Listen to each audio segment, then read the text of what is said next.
I like trains.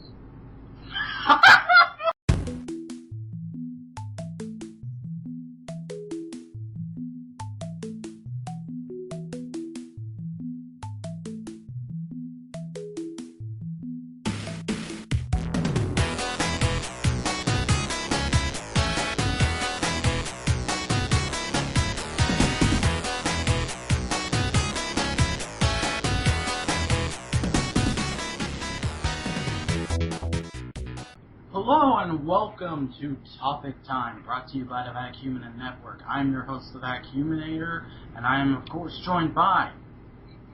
Hi, I guess I'm going first. I'm Callie. Hello, people. Hi. Today we are here to discuss a topic, and that topic is, today we are talking about our plans for the end of the world.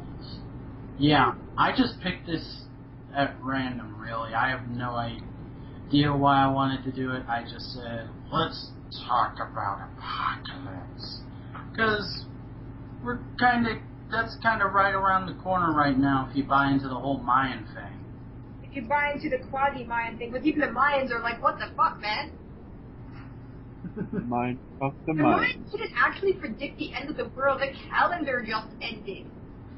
Yeah. That just means it's time to buy a new calendar. It doesn't necessarily mean that the world ends. But, too late to pull out now. And people have predicted the end of the world before. And speaking as Cough 1999, cough. And also that guy that was sitting in the middle of Times Square going, the end of the world is at 6 p.m. The end is near. And when 6 p.m. rolled around, everyone was like, yeah! Nothing's happening! You're an idiot. What was supposed to end on July 6, 2006? I think. Yeah. 660. Oh, that makes weird. Wasn't there one of those things, wasn't it supposed to end last year as well? Yeah, the world is supposed to end like every 5 minutes now. Well, no, it was, But the Power Rangers save us all the time, so it's okay. The world was supposed to end last year because that guy told us that we were going to be raptured. Yeah, And, that's what I was talking about. Yep, and then that never happened. Unless we got raptured, and this is the shittiest version of heaven I've ever seen. It really is. Oh, but anyways, I've kind of worked out some sort of structure to this, so we're not just going to be babbling like we are now. Unless you people like that, we can babble for you. Babble, babble, babble. Babble, babble, babble. Rabble, rabble, rabble. Shut up, sorry, I've been watching old South Parks. Yeah. But, my plan is pretty much, we're gonna do round table, and since there's only 3 of us, it's going to be pretty quick. We're going to start off by just going over our overall plan. So are we knights of the round table? We're knights of this triangle table, there's only 3 of us. Table. 3 people. Like the kiddie version of the Knights of the Round Table. Yeah. I don't like sitting at the kids' table. Bored. I do, the chairs are comfy. So what is this structure that you spoke of? Apparently it's gone now, but... Just in the middle of like 13 seconds or something. Is it like J.G. Wentworth to have a structured settlement score? I don't know I about assume that. that was a reference to something. Just structure. Yeah. Anyways, so first off, I'm going to lay out the overall scenario. Then we're going to round table on our plan, on our overall plan. Then we're going to do basically who we honestly think would last the longest, and would we actually take either of us on our team? Like, would I want Callie on my team, for instance? No, you don't. I want all of you. I gotta catch them all. No, you don't. And then we're going to go over weapons, and that's pretty much my plan. You know, what's your ideal weapon? Just, Okay. not just, let's talk about guns now. Although, that would be a fun episode for some reason. I think so. Next topic, guns. Yes. That'll just be the title, just straight up guns. So, pretty much, and I actually did spend a good deal of time thinking this out, the scenario we have here is, and I just wanted this to be as generic as possible, while also being somewhat specific, if that makes any sense. This is, now of course, there's always the instant death scenario, but you can't really plan for that, because how are you gonna... I did. What's your plan? I'm gonna get drunk as possible and just hope I don't feel it. That is a fantastic plan. No, I mean it. I mean it would just come on and you wouldn't notice it. That's what I mean by instant death. Unless it's a comment. I said. Or an I said this was my initial plan for something like that. The night before, you get drunk as possible, and you keep getting drunk as possible. You don't sleep, so that when it happens, you don't know it happens. It just happened. Boom. You die peacefully in your drunken sleep. Yep. Yeah. But this is not an instant death scenario. This is pretty much I couldn't figure out an exact estimate to what I wanted to go with, but we're just going to say a good chunk of the world's population is gone. We have lost, society is pretty much gone on as it is, and every government in the world has crumbled. There's no governments. It's basically every man for himself. So basically, when you think about it, it's the Walking Dead scenario, except minus the zombies. And then there's the zombie scenario, right? We'll do a whole topic times on just zombies in general someday. I know. Well, if most of the population is gone, but there's no actual dangers like zombies, then Well, your danger is your fellow man, because if you run into a party of people, so you don't know if they're friendlies or if they're just going to... If most of the population is gone, then the people you meet will be friendlies 90% of the time, because most of the time people don't want more people to die. What's there to gain by killing people? I guess that's kind of talking the Book of Eli or the Road scenario, like where everything's become so scarce that people are fighting to survive. At this point, cannibalism is a real option. Why would things become more scarce if there's less population fighting over it? If the less population is gone, then people are better off hunting in packs to get the food. It's better more people. Well, what I'm thinking he's talking about is, it's kind of like the scenario is like the people that don't know how to fend for themselves out in the wild. Yeah. You finally reach the last of usable food, usable water, like that you can get from the stores. Hunt. Yeah, but these people are not trained in that, and they're too lazy to try. I was 5 years old and used to sneak up on pigeons and grab them. You don't have to be trained. Pigeon hunter. Wow. Show on Discovery. Wow, you were a really sneaky 5-year-old then, because I couldn't ever sneak up on birds. You can. If you tried hard enough, you can. I punched a deer in the face once. That counts as anything. All you have I'm going to do Once you have a fire source, you're set.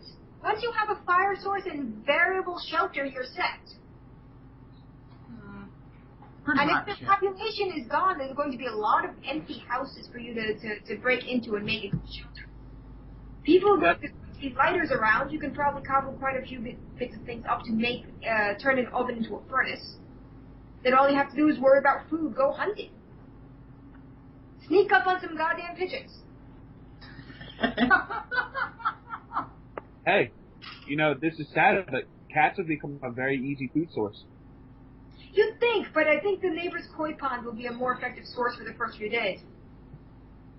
Yeah. I was thinking about the long haul. Fish are probably way more nutritious than cats, I mean. So, and the people you have in your group, the bigger the prey you can actually hunt. So the more people you have is actually a more effective technique than just going out and killing everybody. Yeah, but there's a delicate balance between having enough people that you have enough people to get everything done and having so many people that everybody starts dividing up into cliques. We're humans. We're going to divide the cliques no matter what the hell's going on. But if the entire world is against you, you want as many allies as you can get hold of. So more likely than not, people are going to try to have more people in their groups. Yeah. So who wants to go over their plan first? Well, we kind of already in that. You go first. Okay. My plan? Take over a Costco. I'm not kidding. That is an effective plan, actually. Yeah? Why not a, what is it? Why not a, what's the other one? Sam's Club? Yep, and there's Sam's one Club more. works too. BJ's. It just so happens that Costco is the closest department store, or whatever you want to call it, the place where you buy food in bulk. Yeah. A buy and large? It's the closest one. That happens to be the closest one of those kind of things to me, and I'm losing my words. So my plan is pretty much get together my ideal group of people, which I actually didn't spend time thinking that out because I figured we'd have the entire network here for this, but oh well. Take that Costco and pretty much seal every door but the one facing the gas station, because almost every Costco has a gas station outside. And you keep that one not unlocked, but you don't seal it up 100%. Like, you board all the doors but that one up. Costco is actually very effective. Lots of food, lots of random, like, sleeping bags and shit. They have a bathroom, but I'm not sure if plumbing is going to be an issue or not once everyone's dead. And Costco is effective. Yeah, and they have generators and not a huge electronic section, but a good enough one, so if you're not too busy trying to put together your next meal in the end of the world because you got a shit ton of food in Costco, you have entertainment, so you don't get bored out of your mind waiting to die. But speaking of taking over a Costco, there's going to be a lot of people doing a lot of looting in that first couple of weeks. Yes. Which is why pretty much, now,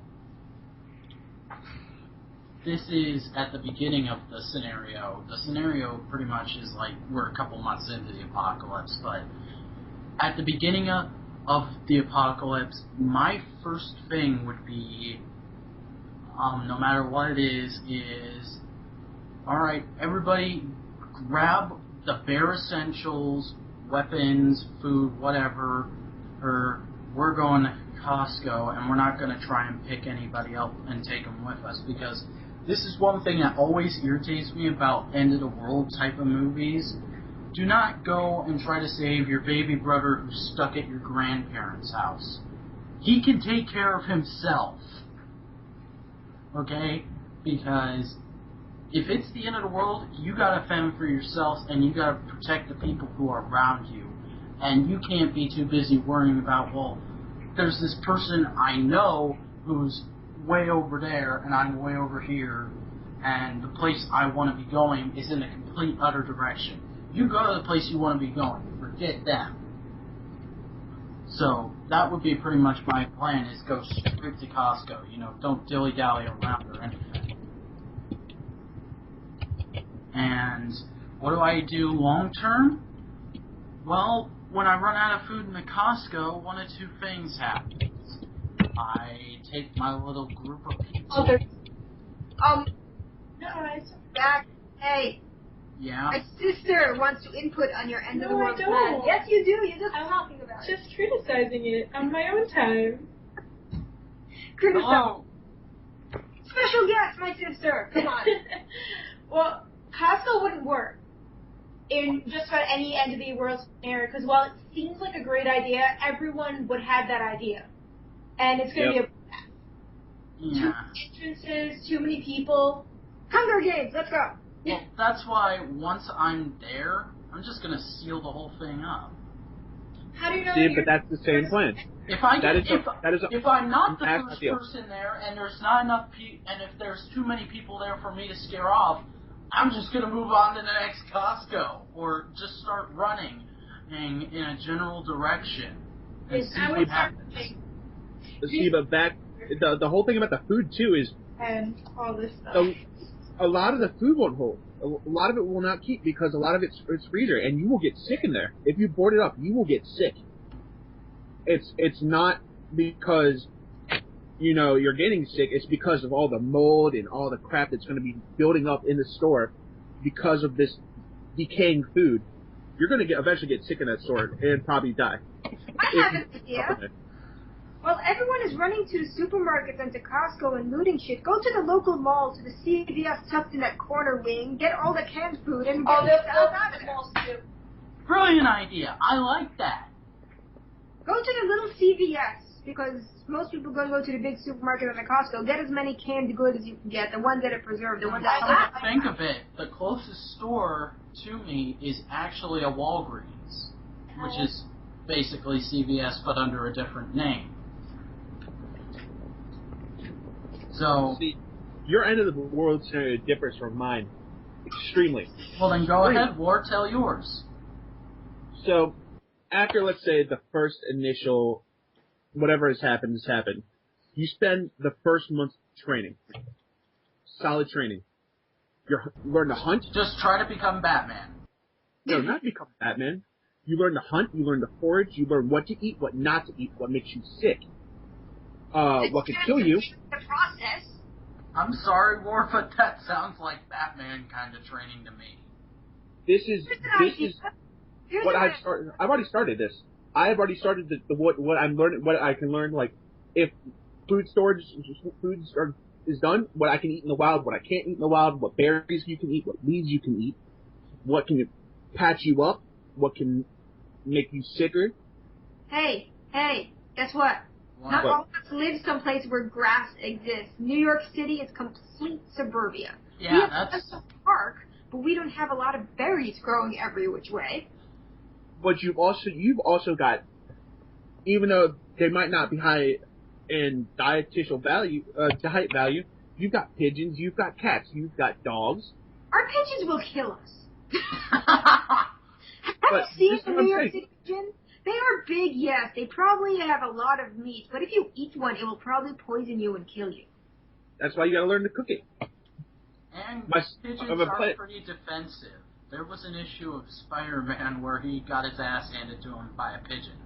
Not even a guy dressed as a pigeon, just a pigeon. You don't mess with New York City pigeons, man. I've seen some of them do some really crazy shit. Then plan 2. Get 2 weapons that will be reliable.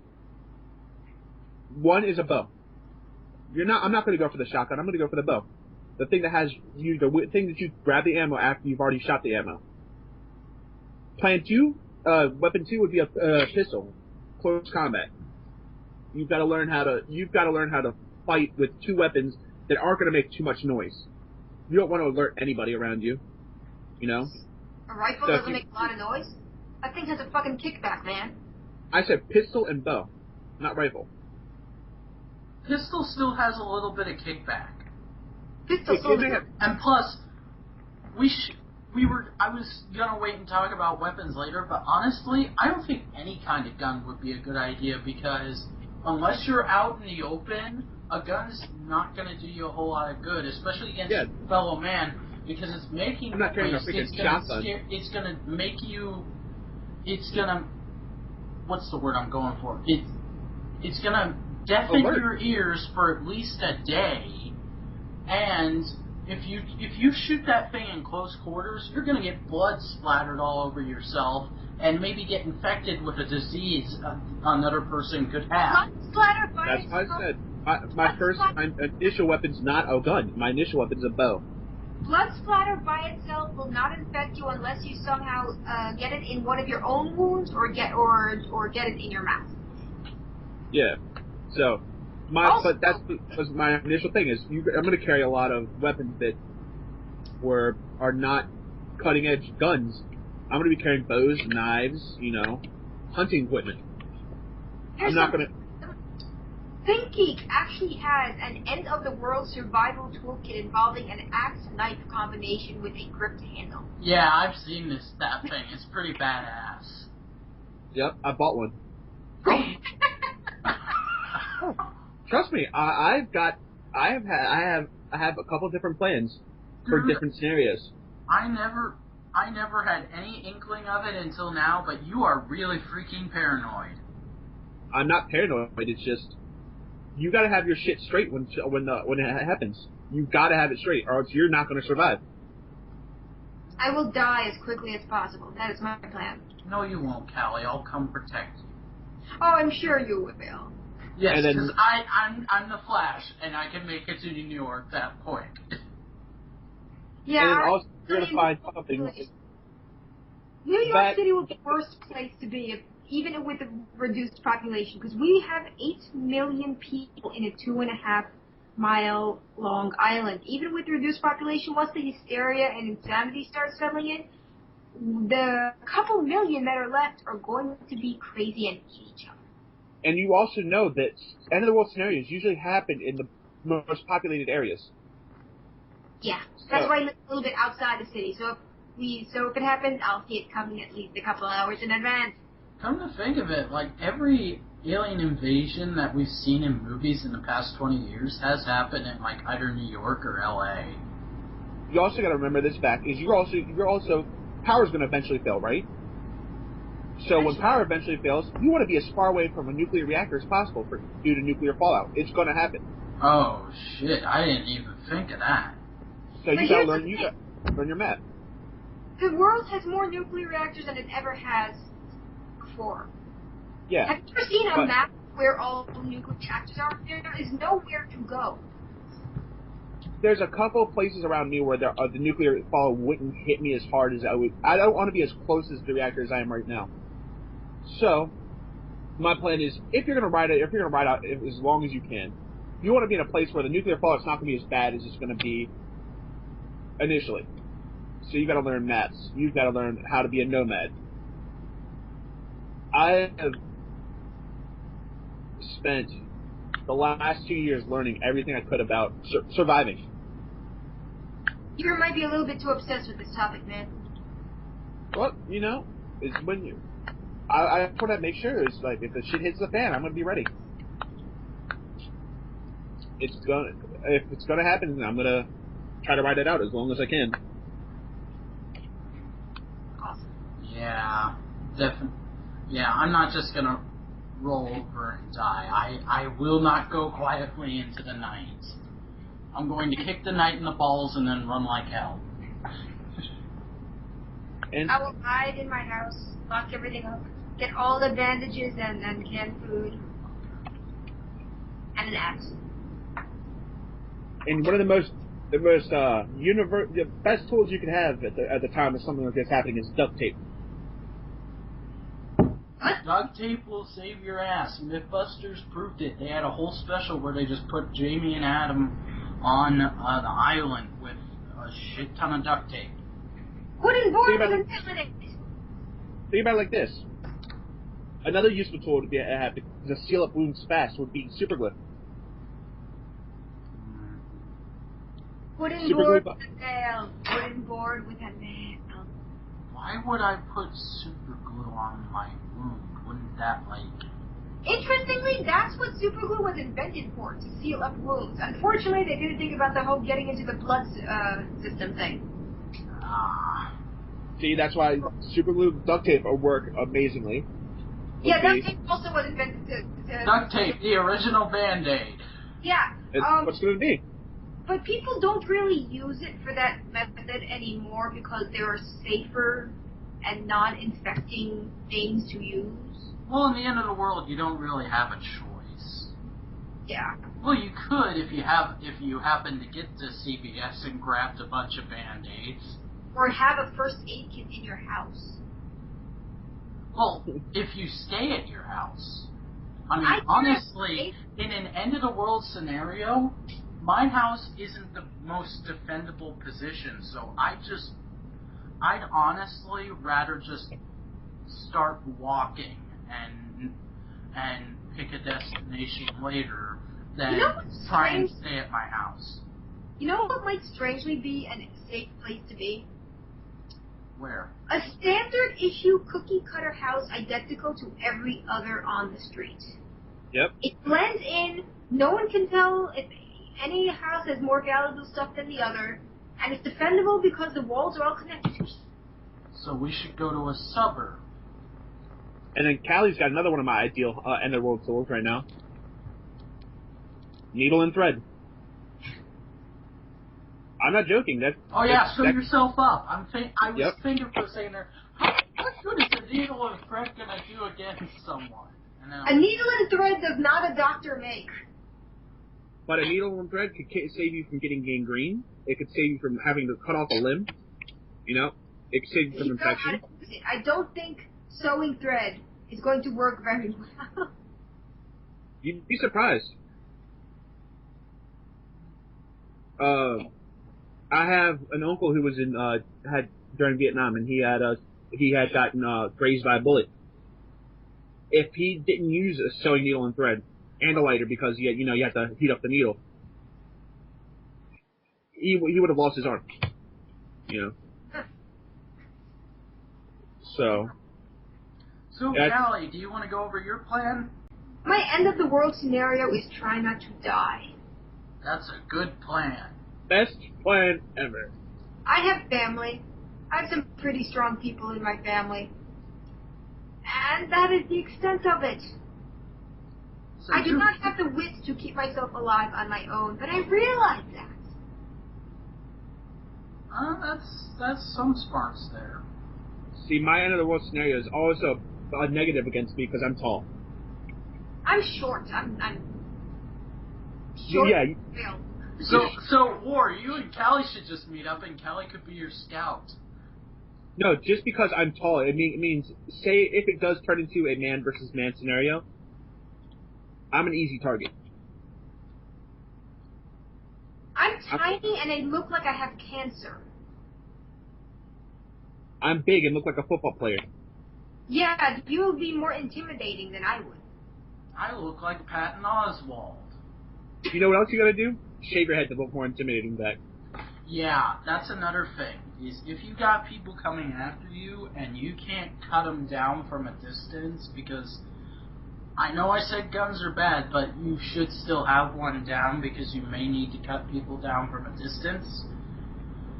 Honestly, everyone and their mom, if the end of the world happens, they have to shave their head, because your hair, that's something someone can easily grab onto. So I'm already covered then. Yeah. Hair's short as shit. I don't grow my hair out. My hair's long, but it's not Nash long. I have alopecia. Fuck you all. But my plan is to. You got to be not as physically fit, but you have to be a little bit above average if you want to survive. Alright. Well, now that we've gone over our plans and sort of weapons, which we'll come back to weapons in a minute, I thought of something else. Before we do the whole, would you have this person on your team, would you not, we need to do our strengths and weaknesses. Basically, we're going to do roundtable on this, same as we did with, in the same order we did the plans. And the person will say their biggest weakness and their biggest strength. And then we'll decide, like, would you have someone on your team or not. So, as for me, my biggest strength would probably have to be the fact that I can run really freaking fast for about a good 5 minutes, and then I'm just down. So if you need me to catch someone or something, or we need to make a quick getaway, you can hop on my back and we just zoom out of there. But once I have run that fast, I've got no energy for about an hour. And my biggest weakness, as far as to a group, would probably have to be the fact that I can get really hungry really quick if I'm doing a lot of menial labor. So, in the end of the world, I definitely would try to eat less, but it would still be, I'd probably run down your food supply a lot faster than a normal person would. I wouldn't like feast, but I probably about a good 5% faster than a normal person. So, War, what are your biggest weaknesses and strengths? Well, first off, my strength is I am actually physically strong. I know how to fight, and I know how to. I'm a good tactician, so you know. That's all things are good, useful, but probably the only downside is I've got diabetes, so. Oh yeah, so we'd have to get to a hospital. No, see, that's where my other plan comes in. Is if I do training, I'm type 2, so type 2 can be with exercise and stuff like that. It can go away. Oh. But then But then I've got size. Size is not good survival make. How about you, Callie? I am frail, tiny, and die very quickly.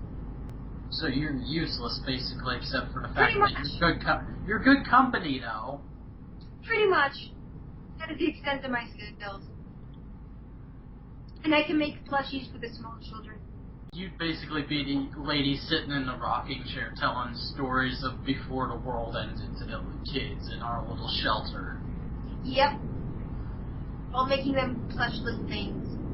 And then I got rickrolled. What's rickrolled? So, I guess, honestly, if it came down to just pure stats, War, you ideally would be on my team. Callie, because you're a good person, I would set you up with a defensible position, and then I'd leave. I can shoot people with a gun, but even then, not a big gun. So how about you, War? Would you leave us or bring us? Sorry. In different scenarios, it could be beneficial to be by yourself, but then it could be beneficial to be with with company. So it's really hard to say. I mean, I would take you both because you're friends, and I don't really. But if the situation called, I would probably be a nomad. I would be by myself. You know, I wouldn't. Well, yeah. Ideally, if I'm like home alone when the end of the world happens, I'm definitely gonna end up being a nomad. But I'm one of those people that if I have people next to me when it happens, I just feel responsible for them. So I'd have to at least get them to like a safe house or something, and then leave them.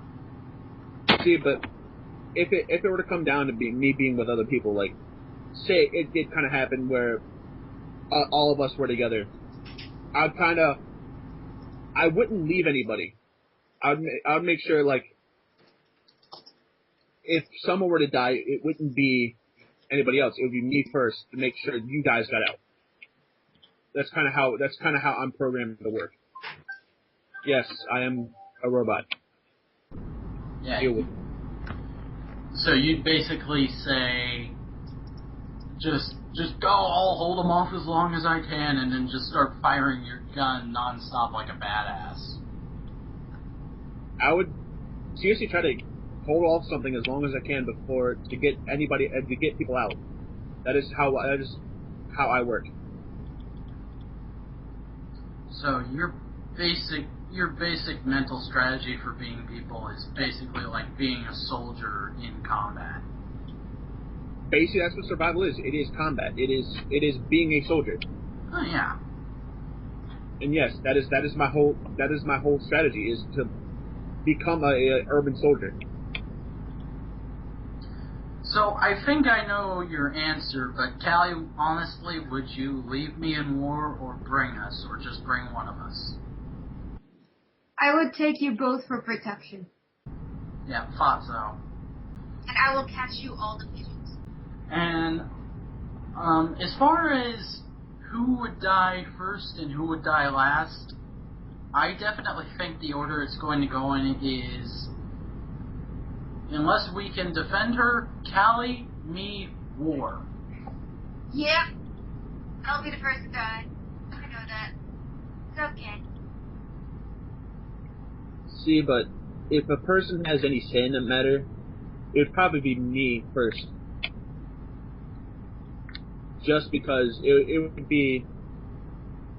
What would probably happen is it would be like an action movie. You in the opening fight, you'd hold them off as long as you could, and we'd get out of there. We'd think you were dead, and then like almost just before the climax, it's revealed you got out of there barely alive. Some ripcord from G.I. Joe Renegades. Okay. Yeah. But, you gotta think. My whole setup is, I have no self-worth, but I have no self-preservation kind of thing. I don't feel the need to survive unless I'm keeping other people alive. That's understandable. A lot of people are like that. I mean, honestly, to make sure someone survives, I would actually, if it meant my death to take someone to keep someone alive, it would not start my brain. Heroic sacrifice. That's how I live my life. Is like, you lose so many people to stuff that's so stupid, you become. You want to be a human. You want to be a human shield.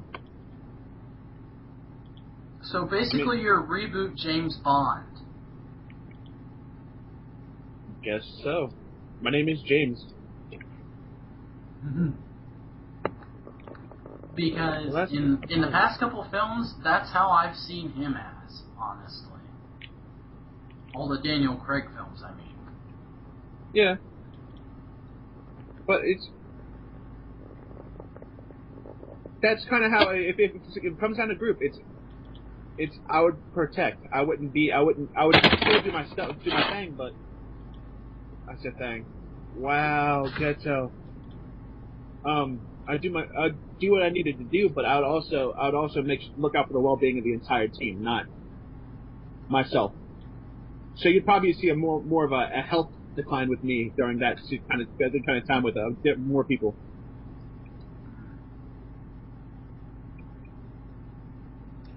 So, getting back to weapons, what do you guys think would be your ideal arsenal? Say you can carry up to 3, maybe 4, depending on the size, weapons.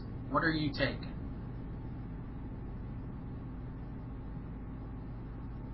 For close quarters combat, I would say any sort of melee weapon. So I'm talking like machete, baseball bat, a piece of wood with a nail in it. You've got to have something that's enough that you're not gonna run out of ammunition in close quarters. And also, that's something to mention. As far as swords go, get the short and big ones, or just get a machete, because a long sword, you swing that thing around trying to be a badass, it's gonna break in half. But my ideal close quarters weapon would be a trench knife. So you just shanking mothers? No, a trench knife has brass knuckles. Oh. So if you use a trench warfare knife, it's still a knife, but you've got brass knuckles included on that. Yeah, that actually sounds like a decent idea. Or all my close quarters weapons are trench warfare weapons, which would be another one would be a spade, which has two functions as a fighting utensil and a shovel. So, and I've got a spade in the basement, so I don't have to worry about that one. I've got a spade on my porch. If you're doing semi close quarters, I would say a pistol. Ideally, a pistol with a silencer, so you don't have as much noise as definitely. You have. But I would do a 9mm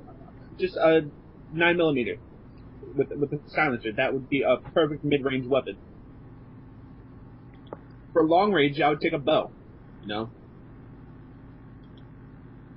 a bow. They're silent. They're efficient. You never have to. If you know where your ammo went, you can always get your ammo back.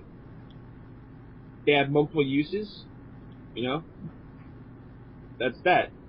And then, if you have to take a fourth weapon, wooden board with a tail in it. I already said that. If you have to take a fourth weapon, I would, if you need it, a semi-rapid fire gun. You know, that's if you need it. So like an Uzi. Yes, something that you can get. Because if it comes down to it and you're fighting massive amounts of people by yourself, you need something like that. A spray weapon that can eventually try to hit everybody. It's effective with, mass damage instead of focus. So, Callie, besides the board with the nail in it, what would you take? More boards with more nails in it. You'd be dual wielding. Yes. Technically, anything can be a weapon if you know how to wield it properly. You can swing a base around, and if it hits the right target, it's still a weapon. But knives, machetes, axes, something to grip in your hand that doesn't require frequent ammo refueling. Like, guns are great, but you'll eventually run out of ammo, and then what are you going to do? Throw it at someone? And plus, if you don't have a silencer, and this is just my big thing with guns, is... Other people are going to hear it when you shoot it. Yeah, and inside, if you're shooting that thing inside, you're going to be dead for at least a couple hours, probably a day. And if I had to choose any other weapon, I would choose Charlie's Rat Stick from Sunny. It's Always Sunny in Philadelphia. Look at that thing. That thing is brutal. I want that weapon. It's a baseball bat wrapped with chains and nails. You know. That is you know. Honestly, that seems perfect as far as melee goes. It's a freaking baseball bat with 9-inch nails drove into it, wrapped with chains. That is the ideal bludgeoning tool. Well, honestly, for me, I'd go with a crowbar, because that's a very good melee weapon. It's a hunk of steel. Oh, and you can use it to get into places. Mm-hmm. A machete, pretty much what War said, a 9mm pistol with a silencer on it.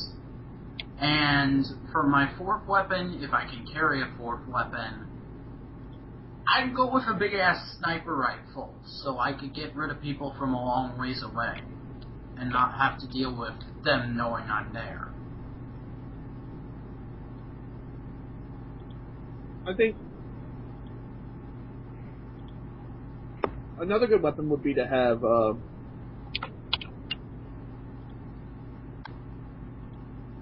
would be your wits. You know, that's the most. Well, yeah, have your wits about you, definitely. I wouldn't walk into an end of the world scenario and just go shoot you. Get drunk and shoot everything. Can't go wrong with that. That's what my buddy's plan is. Daily reports, get drunk and shoot people. Shoot. So pretty much the Zombieland approach. Well, on that note, I think we pretty much covered everything we can. So we're gonna go to a break right here, and then we're gonna come back with final thoughts, and we'll close the show after that. Final farts.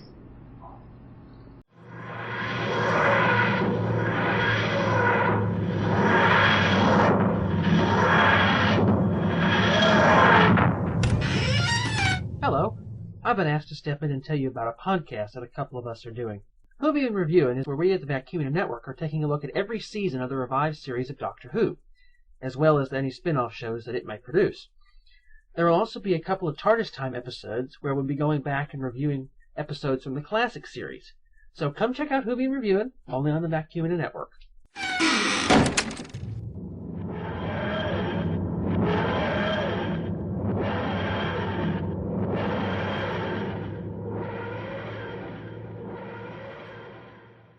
Check out the Vacuumina Network's Geeky TV. We're back, Callie, and more to take a look at all the new episodes of the show they watch from week to week. Do you like television? Do you like Toonami? Drop by and listen because we talk about all these And we're things. back here on Topic Time, and yeah, this has been a pretty interesting episode. I think it's one of the better podcasts I've recorded all year, just in sheer content-wise. But before I go ahead and close things out, do you guys have any final thoughts you want to give? Nail with a board in it! Board with a nail in it! Pass with things! I like trains. Things are fantastic!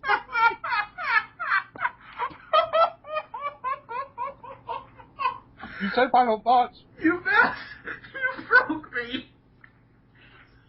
Victory! You said final thoughts, and that was my final thought. I like trains.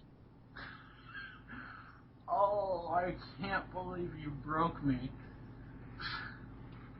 Why? I like trains. I like them too, but I just wasn't expecting that, so it's probably the I funniest said thing. nail to board in it. Well, you've been saying that all night, so I was expecting it. Nail with the board in it is what I said before I corrected myself. Okay, that is funny. Yeah, I caught that. I was like, I don't understand. Anyways, I like trains. I like planes. Let's close this, please. I have to go. And Trains are better. Yeah, they are, but planes are still cool. Anyways, so that'll pretty much do it for us here. If you want to get in contact with us or leave feedback for the show, there are several ways you can do that. First off, you can visit our unofficial official site, thevacuuminanetwork.tumblr.com. You can follow us on Twitter, which is @thevacuuminanet. I'm @vacuuminator. I'm Callie Carey Shoka, CALLYKARISHOKKA. And more. I'm @War077. And I'm pretty sure that's going to do it. So we will see you guys next month here on Topic Time, where we'll be talking about, I don't know, something random. Maybe we'll have a hot chick on. That'd be cool. Okay, I'm done now. Okay. Bye, dirty thoughts. Bye. Bye, guys.